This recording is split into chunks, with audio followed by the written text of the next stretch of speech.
তো 4-5 বছর আগে একটা কথা বলেছিলেন, সেই কথাটা হয়তো শব্দ চয়নে ভুল ছিল, কিন্তু আপনাকে বুঝতে হবে যে আপনি যদি রাসূলুল্লাহ সাল্লাল্লাহু আলাইহি সাল্লামকে কোনো অপমান করতে চান তাহলে আপনার ইন্টেনশনটা অনেক জরুরি। আপনি মুসলমান, আপনার শব্দ চয়নে ভুল হয়েছে, আপনি ক্ষমা চেয়েছেন, আল্লাহ রাব্বুল আলামিন মাফ করে দিবে আপনাকে। আপনার ইন্টেনশন নবীকে অপমান করা নয়, বক্তব্যে বাচনভঙ্গিতে সেটা প্রকাশ পাইছে।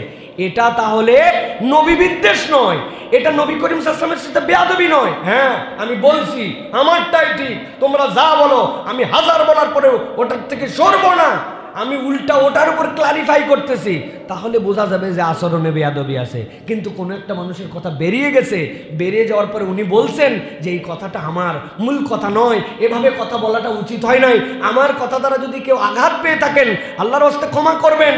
5 বছর আগের কথা, এখন আপনি কৌশলে অন্তর্বর্তী আপনার হিংসা, আপনি জনপ্রিয়তা সহ্য করতে পারেন না, আপনি মানুষ তার দ্বারা হেদায়েত পাচ্ছে এটা দেখতে পান না, আপনি তার গ্যাদারিংকে সহ্য হয় না, some dot dot dot dot dot আমি জানি না কোনগুলা, কিন্তু আপনি ওইটাকে পুঁজি বানাইছেন। বানাই কি বলতেছেন?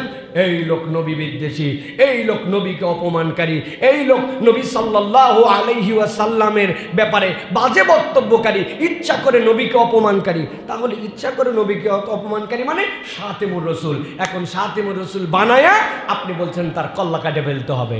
আপনি কত নাস্তিক চলে গেল, কত নবী বিদ্বেষী চলে গেল, ডাইরেক্ট যারা ইসলামের বিপক্ষে কথা বললো, যারা শাহবাবী মাহবাগী অমুক তুমুক নাম দিয়ে ব্লগ লেখে রাসূলুল্লাহ সাল্লাল্লাহু আলাইহি ওয়াসাল্লামের শানে তার স্ত্রীদের ব্যাপারে এমন নিকৃষ্ট কথা বললো কোন মুসলমান পড়তে পারবে না, ওই কথার সময় আপনার বক্তব্য আসলো না।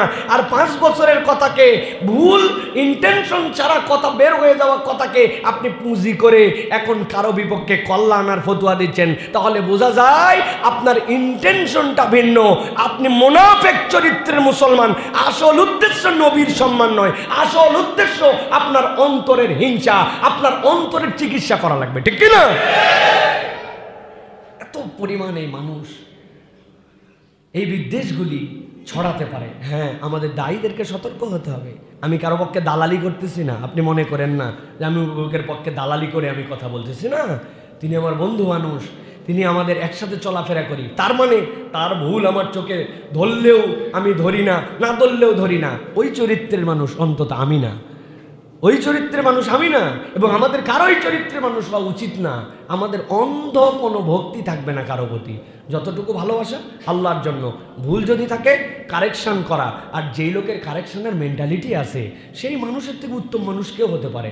আমি তো তার সাথে ঘোরাফেরা করি, তার সাথে চলাফেরা করি, 1-2 বছর না, এইরকম না যে এই 2-4 বছরের মধ্যে ওনার সাথে বিরাট একটা আল্লাহ পপুলারিটি দিচ্ছে এই কারণে তার সাথে মহব্বত না, এর আগের থেকে তার সাথে আমাদের বন্ধুত্ব, তার চেয়ে ভদ্র। বিশ্বাস করেন, আল্লাহ সাক্ষী রেখে বলতেছি, অনেক মানুষের সাথে তো পুরা দুনিয়ায় ঘুরলাম, অনেক তার থেকে ভদ্র আমাদের জেনারেশনে আমি কোনো মানুষ এখনো খুঁজে পাইনি।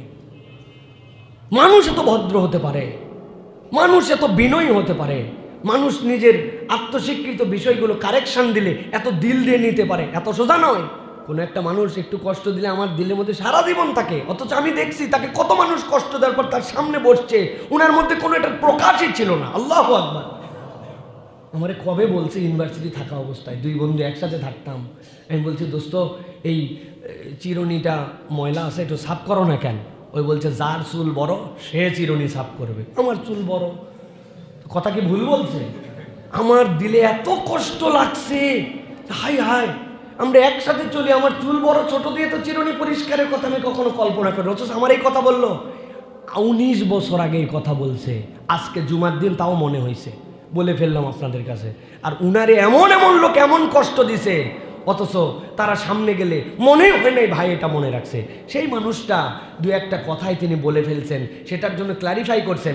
এখন আবার পুরাতন জেট টেনে নিয়ে এসে আপনি ঘোষণা দিচ্ছেন উনার কল্লা দিলে 10 লক্ষ টাকা। আপনি কোত্থেকেই মাসলা পাইলেন? এগুলার বিপক্ষে আইনানুগ ব্যবস্থা নেওয়া উচিত, সব কিছু ছেড়ে দেওয়া উচিত নয়, এদের নামে জিডি করে ধরে নিয়েছে, এদেরকে বিচার করা উচিত। আপনি বিচার নিজের হাতে তুলে নিচ্ছেন মানে আপনার এত বড় সামর্থ্য কে দিল?